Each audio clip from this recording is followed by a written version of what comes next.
L'éthique à Nicomaque d'Aristote, livre 8e, chapitre 13. Les amitiés sont donc de 3 espèces, ainsi qu'on l'a dit au début.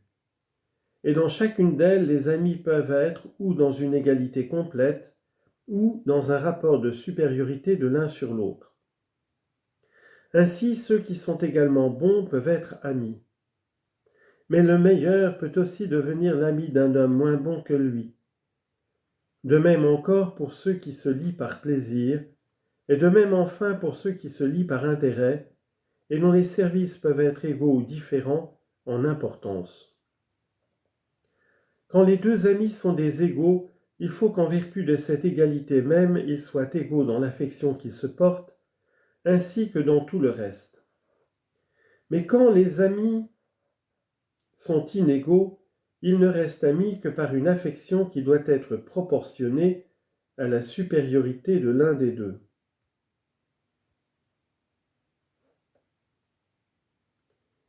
Les plaintes, les récriminations ne se produisent que dans l'amitié par intérêt toute seule, ou du moins c'est dans celle-là qu'elles se produisent le plus fréquemment.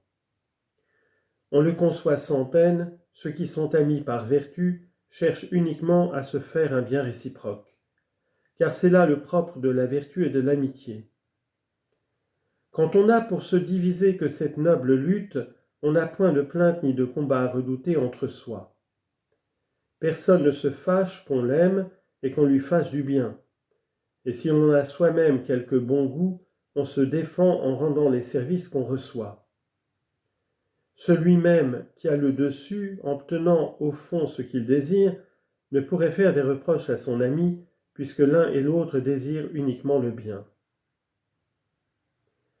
Il n'y a pas davantage lieu à des discussions dans les amitiés par plaisir, car tous deux ont également ce qu'ils désirent, s'ils ne veulent que le plaisir de vivre ensemble. Et l'on serait parfaitement ridicule de reprocher à son ami de ne pas se plaire dans ce commerce, parce qu'on peut toujours fort bien ne plus vivre avec lui. Mais l'amitié par intérêt est fort exposée, je le répète, aux plaintes et aux reproches. Comme on ne se lie de part et d'autre qu'en vue d'un profit, on a toujours besoin de beaucoup plus qu'on a, et l'on s'imagine recevoir moins qu'il ne convient. On se plaint alors de ne point trouver tout ce qu'on désire, et tout ce qu'on croyait mériter à si juste titre. Tandis que de leur côté, ceux qui donnent sont dans l'impuissance d'égaler jamais leurs dons aux besoins illimités de ceux qui les reçoivent. Si l'on peut, dans le juste, distinguer un double caractère, le juste qui n'est pas écrit et le juste légal, on peut de même distinguer dans l'amitié, ou liaison par intérêt, soit le lien purement moral, soit le lien légal. Les récriminations et les reproches s'élèvent principalement quand on a contracté la liaison et qu'on la cesse sous l'influence d'une amitié que l'on ne comprenait pas des 2 côtés de la même manière.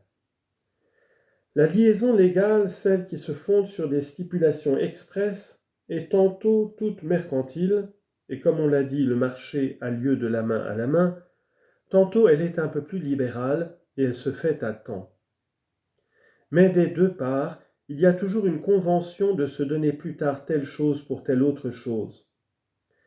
La dette dans ce cas est parfaitement claire et ne peut donner lieu à la moindre contestation. Mais le délai qu'on accorde montre l'affection et la confiance que l'on a pour celui avec qui l'on traite.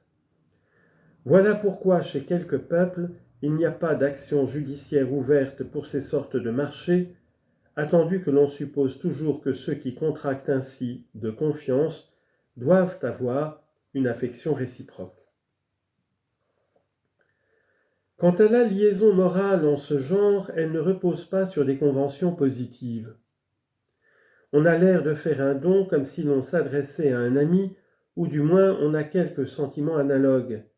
Mais au fond, on s'attend bien à recevoir l'équivalent de ce qu'on a donné, ou peut-être même davantage, parce qu'on n'a pas fait un pur don et qu'on a plutôt fait un prêt. Lorsque la convention ne se résout pas dans les mêmes termes où l'on avait cru primitivement la passer, on élève des plaintes. Et si les réclamations sont aussi fréquentes dans la vie, cela vient de ce qu'ordinairement tous les hommes, ou du moins la plupart des hommes, ont bien l'intention de faire une belle chose, mais en fait, ils choisissent la chose utile.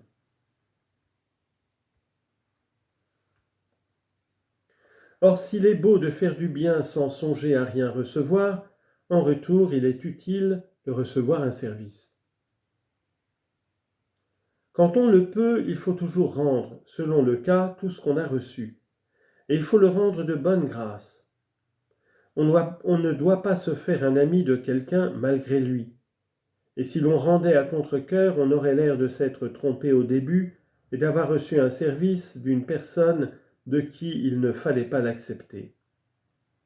On ne semblerait plus dès lors l'avoir reçu d'un ami et d'une personne qui vous aurait servi pour la simple satisfaction de vous servir. Il faut donc toujours se dégager des obligations qu'on a reçues comme s'il y avait eu des conventions expresses.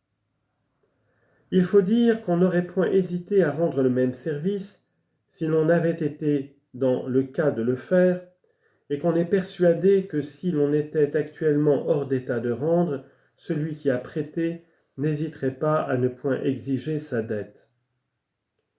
Mais dès qu'on le peut, je le répète, il faut s'acquitter.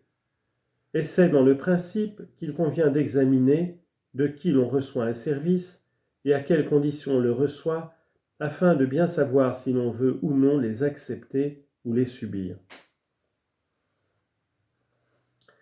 Mais un doute s'élève ici. Faut-il mesurer le service rendu par l'utilité seule qu'en tire celui qui le reçoit, et le rendre à son tour dans cette proportion précisément, ou bien ne faut-il se régler que sur la bienséance de celui qui oblige, que sur la bienfaisance de celui qui oblige?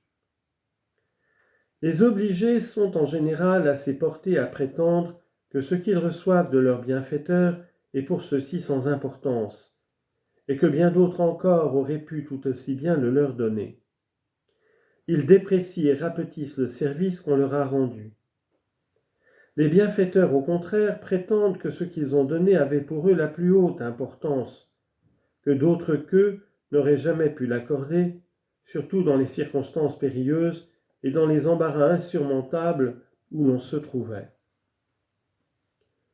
Entre ces contradictions, faut-il donc reconnaître que, quand la liaison n'est fondée que sur l'intérêt, le profit de celui qui reçoit le service est la vraie mesure de ce qu'il doit rendre? C'est lui qui a demandé le service, et en le lui rendant, on avait la conviction qu'on recevrait plus tard de lui un juste équivalent. Ainsi l'aide qu'on lui a donnée est précisément aussi grande que le profit qu'il en a fait, et il doit rendre autant qu'il en a tiré, et même davantage, ce qui serait encore plus beau. Et dans les amitiés qui ne sont formées que par vertu, il n'y a pas à redouter des récriminations et des plaintes. La décision réfléchie, pro iuris, de celui qui oblige est ici la seule mesure, puisqu'en fait de vertu et de mœurs, c'est la décision réfléchie qui est toujours le principal.